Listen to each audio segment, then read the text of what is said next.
There are places on this earth better left forgotten, places that don't show up in postcards or travel guides, because even when they look empty, they never truly are. Do you believe there are creatures we were never meant to see? Things you can't explain away with weather, or shadows, or nerves? Evil that lives in spaces no one stays long enough to understand, watching from just beyond the light, waiting until you cross some quiet boundary you didn't know existed. And then making sure you don't leave the same way you came in. I didn't. Not until Devil's Island. Welcome to Whispers After Dark, where shadows speak and the night listens. If you're drawn to slow burn horror and unsettling encounters that build into something worse than you expected, subscribe so you don't miss the next episodes. Because what happened on Devil's Island didn't end when I escaped. My name is Daniel, and I was part of a 4-man marine research team sent to Devil's Island last spring. I'm the only one that came back. From a distance, Devil's doesn't look like much. It's just a slab of jagged stone rising from gray water, scrub trees clinging to the wind-carved ridges and cliffs, and an abandoned lighthouse standing like a broken spine along the northern cliffs. The kind of place that you pass without a second thought. The kind of place that looks empty until you find out it isn't. We weren't there to chase legends. We weren't there because we'd heard ghost stories about a lighthouse keeper and his family vanishing without a trace, leaving dinner on the table and the lamp still burning. That was the kind of thing locals said when they wanted you to stop asking questions. We were there because of numbers. Clean, undeniable numbers. Bright heat blooms on satellite scans where there shouldn't have been heat at all. The readings were irregular, clustered beneath the northern cliffs, like something warm was breathing under stone. It could have been a pocket of geothermal activity, a mineral seam throwing off weird data, or some buried structure retaining heat. All we knew was the anomaly didn't match the surrounding water temperature, and our job was to put boots on rock and find out why. 4 of us went. Ethan handled the equipment and calibration, the kind of guy who trusted machines more than weather forecasts. Marcus was logistics, practical and impatient, always counting minutes and rationing batteries like they were gold. Jonah was the quiet one, a field specialist who didn't talk much but noticed everything. The kind of person who would pause mid-sentence and tilt his head like he'd caught a sound he hadn't. I was there as the lead survey tech, responsible for the final readouts and the report we'd send back to the university once we had stable data. That's all it was supposed to be. A short deployment, a clean set of readings, a routine extraction. The sea was calm when we landed. Not just calm, flat in a way that felt staged, as if the ocean had decided to hold its breath. The boat slid through water the color of dull steel, and the island grew in the distance without changing shape, no matter how long we stared at it. The air carried the smell of salt and sun-warmed rock, and somewhere far out, gulls turned lazy circles before drifting away as if they'd remembered another place they'd rather be. We killed the engine close to shore and listened for a moment. The soft slap of water against the hull sounding too loud in the open stillness. When my boots hit the rock, it was colder than it should have been for a spring morning. That chill seeping through the soles like the stone had been sitting in shadow for years. We set up camp on the southern side where the terrain flattened enough to work.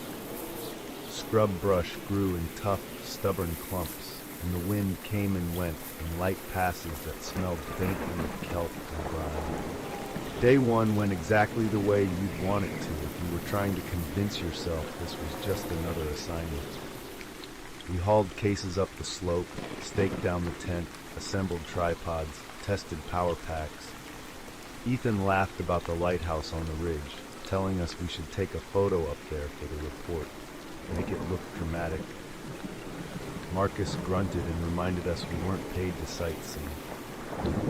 Jonah stood facing the tree line longer than the rest of us, hands in his pockets, eyes narrowed like he was reading something in the shadows between the branches. But when I asked what he was looking at, he just shook his head and said nothing.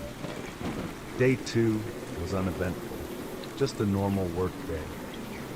We hiked toward the northern cliffs and began placing the first instruments in a rough grid, marking our positions and noting soil composition, rock density, everything that could explain why the satellite data looked the way it did.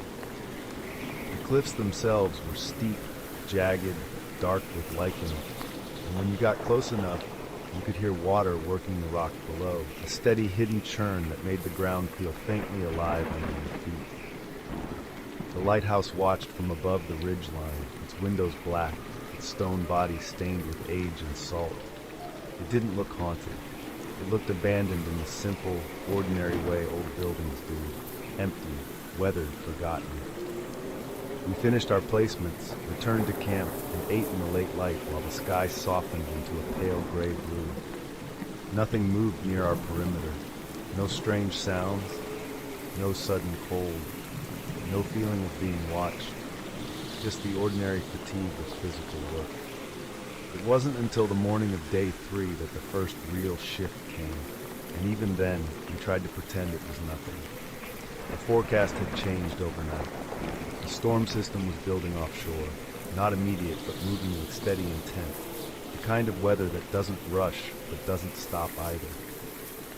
The wind picked up in brief, sharp gusts and then fell away again, leaving the air thick and damp, as if the island was pulling moisture from the sea and holding it. Marcus didn't like the idea of riding it out in tents on exposed rock. He said we'd be idiots not to use the lighthouse for cover. And for once, Ethan didn't argue. We packed up the essentials and moved our camp north toward the ridge, closer to the lighthouse's base, where the stone would break the wind and the structure would give us somewhere solid to shelter if the storm arrived early. The first instrument failed before we even finished moving the last case. It was a simple thermal sensor, one we'd tested twice that morning. Ethan set it down on its tripod near the lighthouse's outer wall, checked the screen, and frowned. The display flickered, as if the backlight couldn't decide whether to stay on. He tapped the casing, adjusted the battery connection, then swapped the power pack with a fresh one. The screen steadied for half a heartbeat, and then went dead again, the numbers collapsing into blank nothing. Ethan muttered, crouched closer, and tried the unit a third time.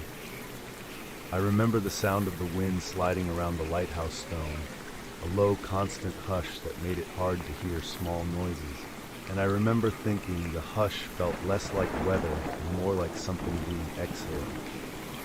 We carried the sensor back a few yards, farther from the lighthouse, and it came back to life as if nothing had ever been wrong.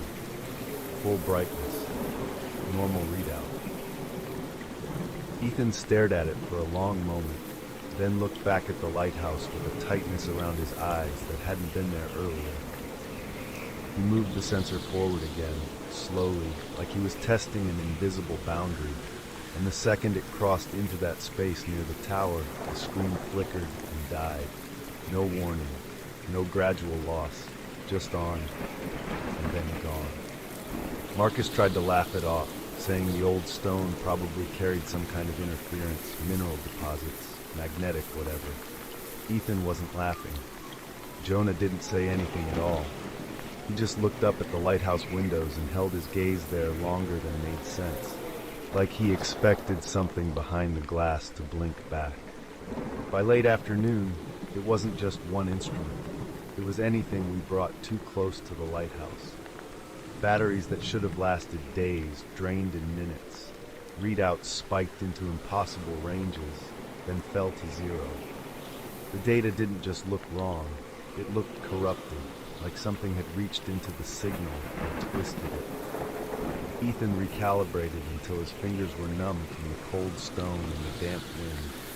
But the closer we got to the tower, the more the equipment behaved like it didn't belong in that space, like it wasn't being allowed to work there. And as the sun sank behind the clouds offshore, the lighthouse stood above us, silent and dark, taking the wind on its shoulders, waiting for the storm to arrive. That first night in the shadow of the lighthouse, none of us said the word afraid, but we moved like we were. Marcus checked the door twice, pulling it shut and testing the warped frame as if a good latch could change whatever lived on the other side of the stone. Ethan kept fussing with the dead instruments, swapping batteries like he couldn't accept the idea that the equipment had simply given up. Jonah stood near one of the narrow windows with his hands braced against the sill, staring out into the scrub and leaning grass beyond our perimeter lights. The wind kept rising and falling in sharp bursts, sliding around the lighthouse walls with that same low hush, and every time the gusts eased, the silence left behind felt too heavy, like the air itself was holding still to listen. We heard the first skittering sound just after full dark. It was faint at first, almost lost under the wind, like small stones shifting down a slope, but it didn't match the rhythm of settling rock. It came in quick, delicate bursts, tap, tap, tap, then stopped. Then again, closer, as if whatever made it was testing the ground, learning where the light ended. Marcus lifted his flashlight and swept the beam across the doorway, catching nothing but wet grass and shadows. The second the light moved away, the sound returned, softer now, right at the edge of the glow. Ethan muttered that it was probably rodents, nesting in the old tower, but his voice didn't carry any confidence. Jonah didn't look at us. He kept staring outward, eyes narrowed, as if he could see shapes moving where the rest of us only saw darkness. Then the low chatter started. That's the only word I have for it, because it wasn't a howl or a growl or a bird call. It was a sound that sat low in the throat, wet and clicking, like something trying to communicate without lungs built for speech. It came from beyond the lights, then from another angle, then farther back again, as if more than one was circling. Every so often, we'd catch a shape at the edge of the beam, something crouched low, almost flattened against the ground, slipping away the moment the light touched it. The storm clouds overhead blocked the moon entirely, so the only illumination came from our lanterns and the harsh white spill of our floodlights. And whatever was out there seemed to understand the boundary perfectly.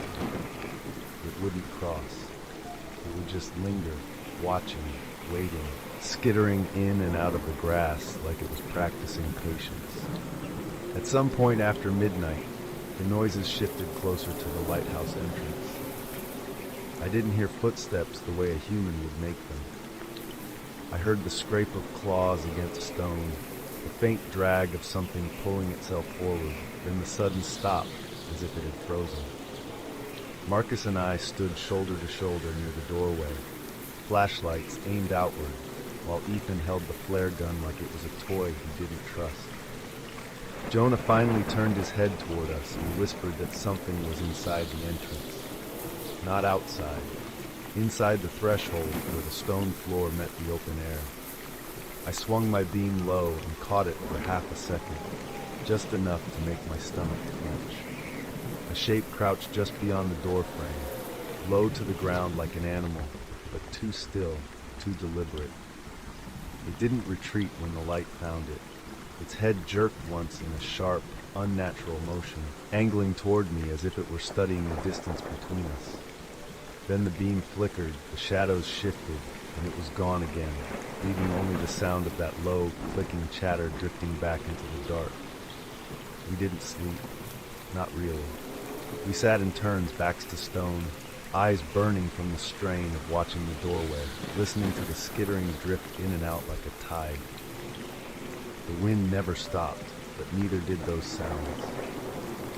They stayed near us until the sky began to pale, and only when daylight finally pushed a thin gray line across the horizon did the chatter fade and the movement slip away into the brush.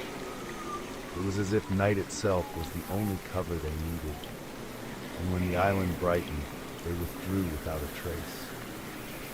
In the morning, we stepped outside and found proof that it hadn't been our imagination.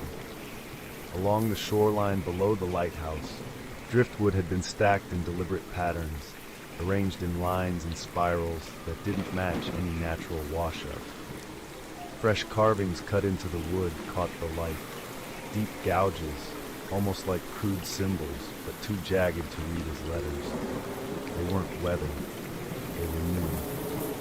The exposed inner grain was pale against the dark, salt-stained surface, and the cuts looked sharp enough that the wood had splintered outward as if something had raked it with claws. Ethan crouched beside one piece and ran a finger just above the grooves without touching them, like he didn't want whatever had done it to know we'd noticed. Marcus stood with his jaw tight, scanning the beach and the brush beyond it, as if expecting to see shapes watching from the grass. Then we saw the boat. It sat at the rocky edge where we'd tethered it, listing wrong, the way a thing looks when it's already dying. A huge hole yawned in the side.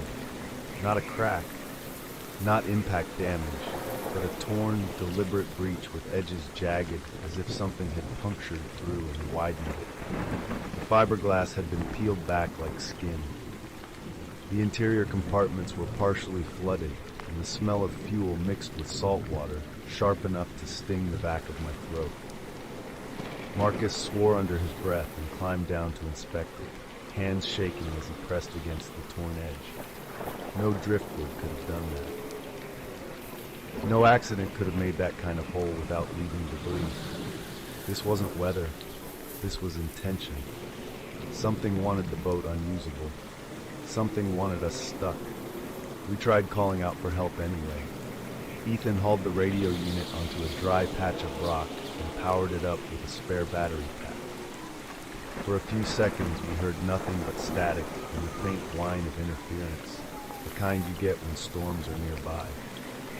He cycled through frequencies, calling out our position, repeating the island name, the date, the emergency, the fact that our vessel was compromised.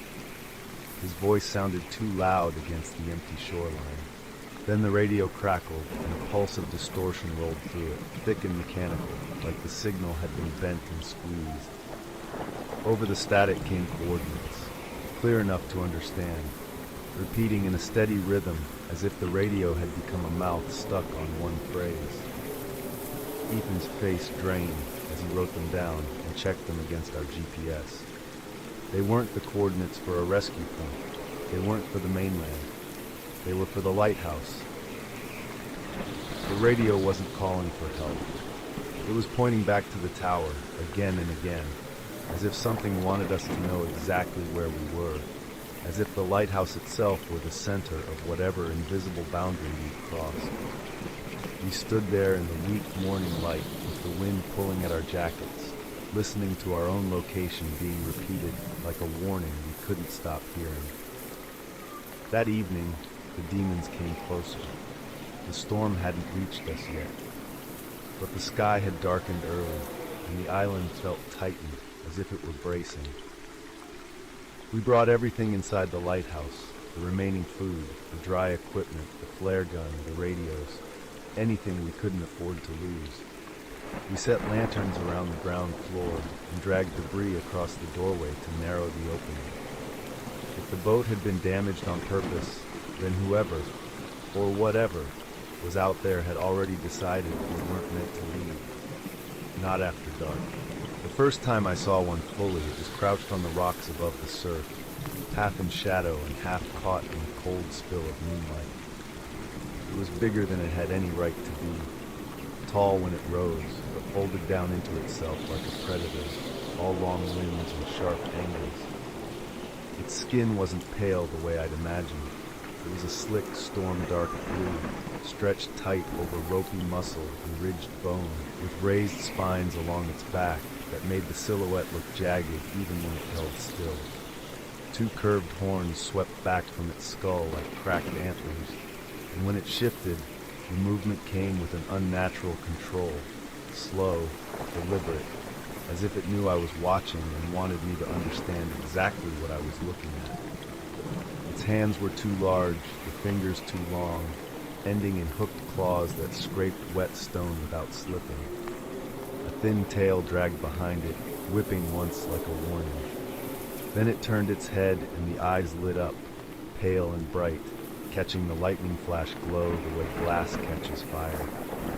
Its mouth opened in a grin that wasn't human and wasn't animal, and I saw teeth packed tight and needle sharp, layered like they were meant to pin something in place while the rest of it kept moving. It didn't lunge, it didn't rush. It just crouched there, owning the shoreline, with the lighthouse burning faint and far behind it, like the island had given the light one last chance to matter before the dark stepped in front of it. It watched me for a long time before a streak of lightning tore open the sky. In that flash, horns, claws, and that hungry grin turned toward us. I knew there was no other name for what lived on Devil's Island but demons. More shapes appeared behind it, just inside the brush, just beyond the reach of the light, crouched low and still, their heads twitching in those sharp, measuring jerks.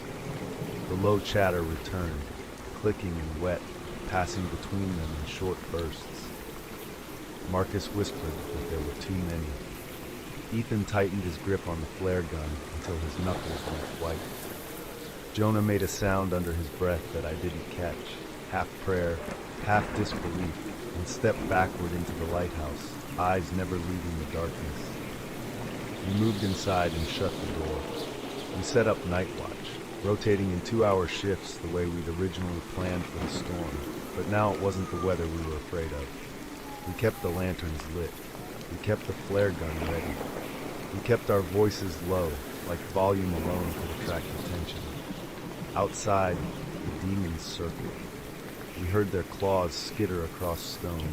We heard them pause at the threshold as if smelling the air. We heard them climb, scraping along the lighthouse walls with a sound that made my teeth ache. They only came after dark. And sometime near the end of the first watch shift, when Ethan was at the doorway and Marcus was behind him checking the perimeter light batteries, the sound stopped, quickly like it hadn't been there at all. The wind still moved outside, but the skittering and the chatter vanished at once, like someone had cut a cord. Ethan turned his head slightly toward the darkness and whispered that he couldn't hear them anymore. That was when the scream came, short, sharp, and instantly swallowed, as if a hand had clamped over his mouth mid-breath. Marcus lunged forward. The doorway was empty. Ethan was gone. And the night around the lighthouse felt suddenly wider, as if whatever had been waiting just beyond the light had finally stepped closer. We didn't open the door again. Not that night. Not even when Marcus grabbed my shoulder hard enough to leave bruises and demanded we go after him. Demanded we do something.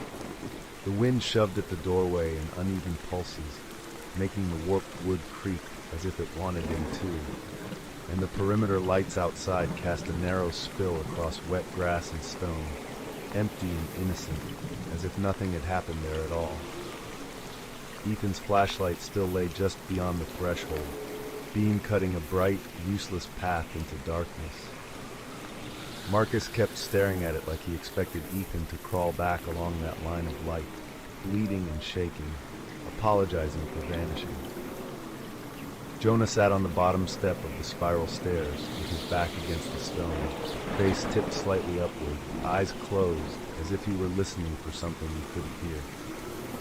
I remember the smell inside the lighthouse, old damp stone and salt and lantern oil, and the way the air felt warmer the farther we pulled away from the doorway, not comfort warm but wrong warm, like heat trapped in a sealed room long after something living has left.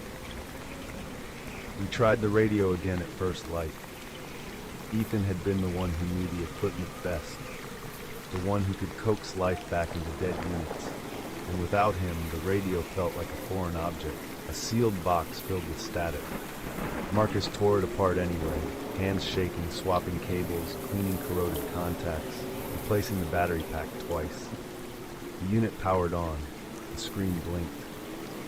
For a moment we thought it might work, and that brief hope was worse than none at all, because the second Marcus pressed transmit, the speaker hissed with interference and the same coordinates returned. Steady, motionless, with repeating like a pulse. The lighthouse, the lighthouse, the lighthouse. No response to our calls, no distant voice, no click of acknowledgement. Just that location, anchoring us to the tower, as if the island wanted to make sure we understood what was holding us here. By late afternoon, the sky had thickened into a dull slate ceiling, and the wind carried a fine mist that slicked the stone steps and made our hands numb. We moved like people trying to stay busy so we wouldn't think.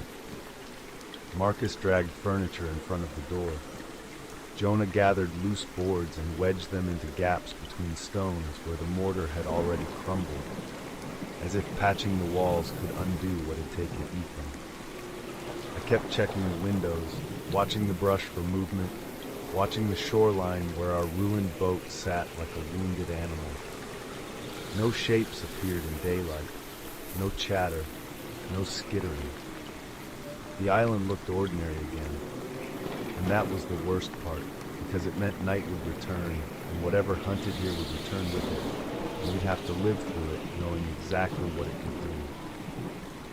Darkness fell early under the storm clouds, and as the last gray light drained away, the lighthouse seemed to change. The tower didn't move, but the air around it felt tighter, as if the stone was drawing in the night. Marcus lit every lantern we had, their flames trembling in the draft, casting soft gold pools across the floor and throwing huge shadows up the spiral staircase. Jonah stood beside me near the stairwell, his gaze fixed on the interior wall where Ethan had been taken, where the stone looked solid and unbroken in the lantern light. He whispered that the lighthouse was old, that the mortar was rotting, that small things could squeeze through cracks, but his voice faltered before he finished, because none of us believed what we were really thinking. Not animals, not even men. Something else, something that could find a way through stone.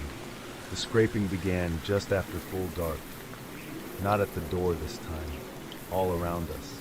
A slow, deliberate drag of claws against the exterior walls, circling the tower as if measuring it. Then it rose, climbing, the sound moving upward in a spiral that matched the staircase inside. Tap, drag, tap, drag. A rhythm that made my stomach knot because it felt intentional, like they knew the shape of the lighthouse, like they'd climbed it before. The low chatter returned, but closer now, clustered, multiple throats clicking in short bursts that sounded almost like laughter if you didn't listen too carefully. We huddled near the stairwell, backs to stone, lantern light flickering over faces drawn tight with fear. Marcus kept the flare gun pointed toward the doorway. Jonah held a heavy length of broken chair leg like a weapon, knuckles white around the wood. Then the sound stopped again. The wind still moaned outside, but the scraping ceased as if the island had gone deaf.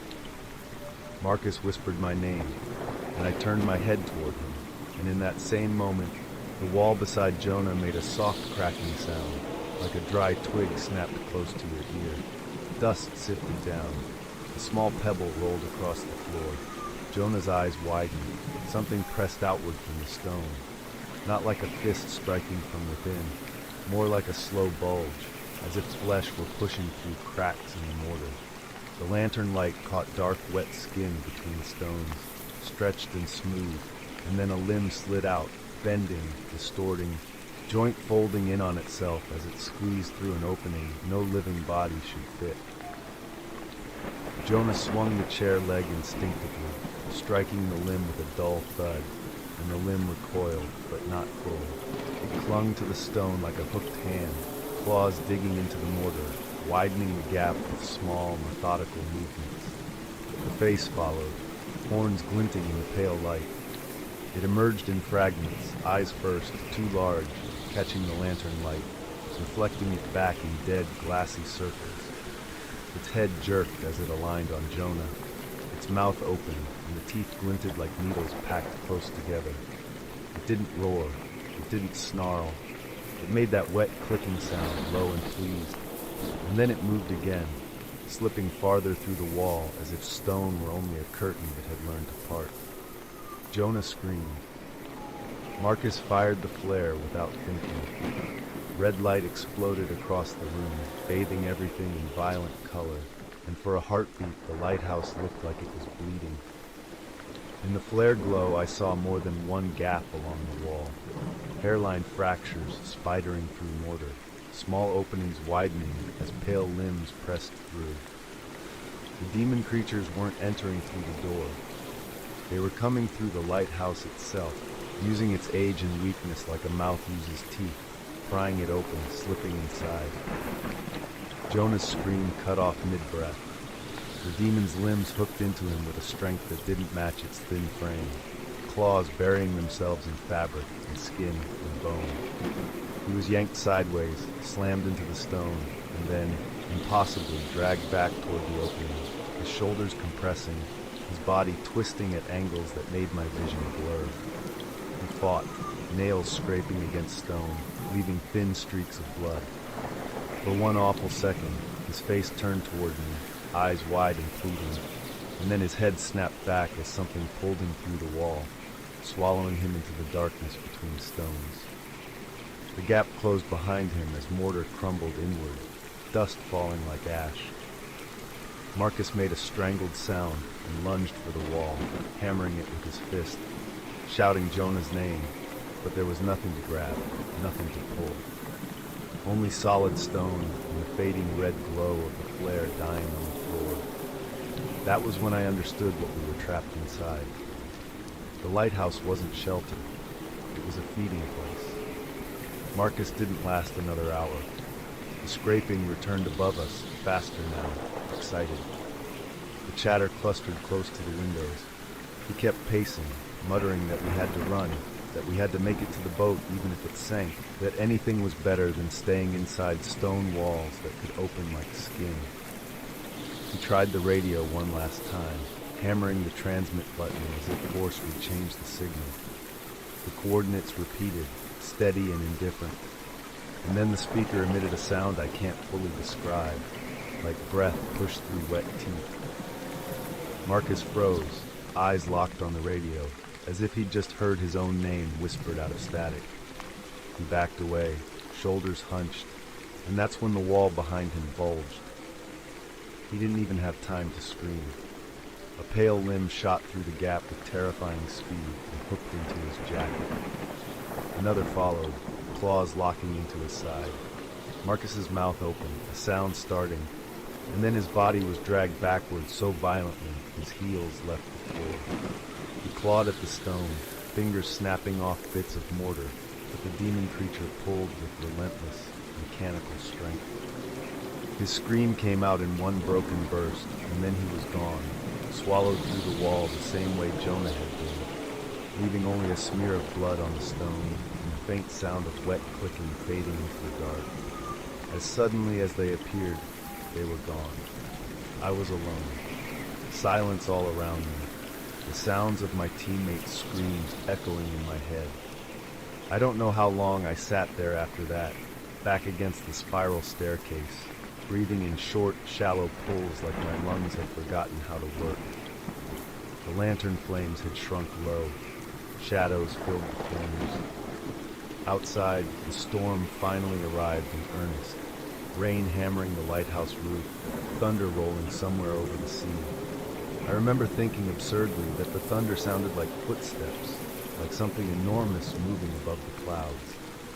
When the next scraping began, it wasn't outside. It was inside the walls. Soft, dragging, moving upward along the tower, as if they were climbing through the stone itself, heading higher toward something I hadn't even explored yet. That's when I forced myself to move.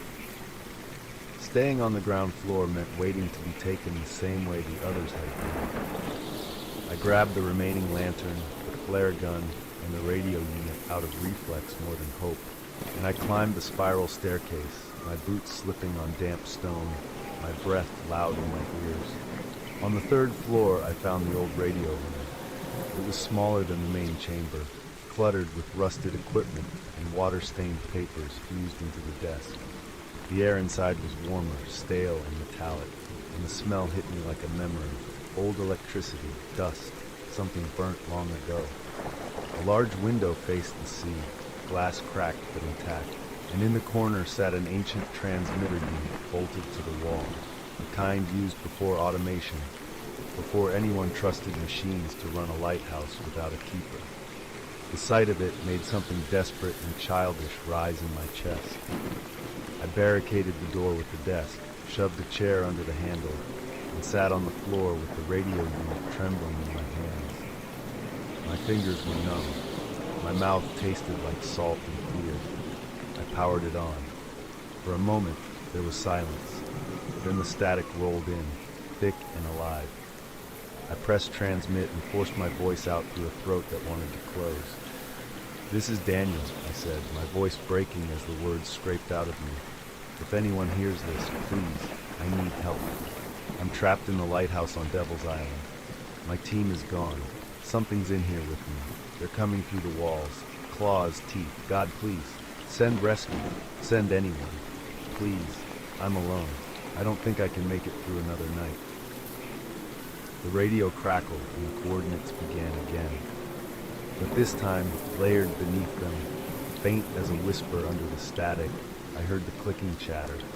Close. Too close. As if the radio itself had become their mouth. I shoved the unit away and pressed my palms to my ears, trying to block out the sound, but it wasn't coming from the speaker anymore. It was in the walls, soft, deliberate scraping moving upward toward the radio room, claws finding the seams in stone like fingers finding a familiar lock. I didn't even realize I was praying until the words started spilling out under my breath, broken and frantic, the kind of prayers you don't polish, just prayers to God, pleas for mercy, promises I didn't have time to keep, anything to make the dark hesitate for one more second. I don't know when the sky began to lighten. I only know that at some point the clicking stopped and the scraping fell away, retreating like the tide. A pale gray dawn bled through the cracked window, and the lighthouse, the stone trap that had swallowed my team, felt suddenly still. Daylight didn't make it safe, it just made them disappear. I waited until the sun fully cleared the storm clouds. Then I moved. Behind the lighthouse, tucked into the lee of the stone tower, was a maintenance shack half collapsed with age. The door hung crooked, but it opened. Inside, covered in dust and old tarp, I found a small dinghy. It was old, dusty, and I prayed it would still float. My hands shook so hard I could barely untie it. I dragged it down the slope, over rock and scrub, my muscles screaming with exhaustion, my mind fixated on one thought: get off the island before night returns. The sea had calmed again, deceptively smooth, as if the storm had never existed. I pushed the dinghy into the water and climbed in, oars biting into the gray surface with soft splashes that sounded too loud. I didn't look back until the island was a dark shape behind me. And when I did, I saw movement near the lighthouse, low silhouettes slipping along the ridge, already gathering in the shadows where daylight didn't fully reach. They were waiting for night. A mile offshore, the radio finally caught something real. A Coast Guard frequency. A burst of sound that wasn't static. A human voice, sharp with surprise, asking me to repeat myself. My reply came out broken, half sob, half shout, and I gave my coordinates so fast I nearly bit my tongue. When the cutter appeared, cutting through the water with a white wake behind it, I felt something inside me collapse, like my body had been holding itself together with sheer will. They pulled me aboard, wrapped me in a blanket, and kept asking questions I couldn't answer. All I could do was stare back toward the island, watching the lighthouse shrink into distance, thinking about stone walls that opened like skin, thinking about the way Jonah's hands had clawed at mortar, thinking about Ethan's scream cut short at the door. I filed the report. They marked Devil's Island restricted. They buried my transmission in paperwork. And 2 months later, a Coast Guard officer called with a voice that had gone too careful, too controlled. The way people speak when they already know something is wrong, but can't afford to say it out loud. 4 teenage boys were missing. Their parents said they'd been bragging for weeks about a dare. They'd found videos online about the abandoned lighthouse, the missing keeper, the rumors of strange lights on the ridge. The boys had posted one last message before they went quiet, laughing, promising proof that they were spending the night in the Devil's Island lighthouse. I stood in my kitchen holding the phone, listening to the officer's careful, measured words. But my mind wasn't in that bright room with the hum of the refrigerator and the daylight on the countertops.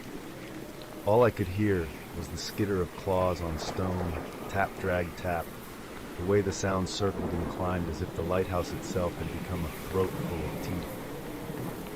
I heard that low chattering, wet, clicking bursts that rose and fell like something speaking just out of reach of understanding, and beneath it, the thin needle teeth sound, a faint grind and click like a grin opening in the dark. Then came the worst part. The sudden silence after each scream, the way Ethan's voice was cut off mid-breath, the wet scrape as Jonah was pulled through stone, the hard final nothing after Marcus vanished, leaving only my own breathing trapped in the lantern-lit room. When the officer paused, waiting for me to respond, the only thing I could force out was, "Don't go at night." My voice sounded small and hoarse, like it didn't belong to me anymore. "Don't stay for the dark. If you're going, go now. Go in daylight and leave before it turns. Because on Devil's Island, night always comes back, and when it does, the demons come fast." Stories like these leave a feeling behind long after the details start to blur, like a sound you can't quite place, or a shadow you swear moved when it shouldn't have. Some people will tell you it was stress, isolation, and a frightened mind turning wind and darkness into something else. Maybe that's true. Or maybe there are places that don't care what you believe. Places that stay quiet until someone steps too close, and then the silence changes shape. And if we weren't there, if we didn't hear the claws on stone and the voices in the dark ourselves, who are we to decide what was real and what wasn't? If you want to hear what happens next, what the Coast Guard found when those 4 boys went to the lighthouse on a dare, make sure to like, subscribe, and turn on notifications so you don't miss the next chapter. Thank you for joining us tonight on Whispers After Dark. You'll find more unsettling encounters waiting in our playlists, each one crafted for late hours in quiet rooms when the world feels a little too far away. Until next time, stay curious, stay cautious, and beware of the whispers after dark.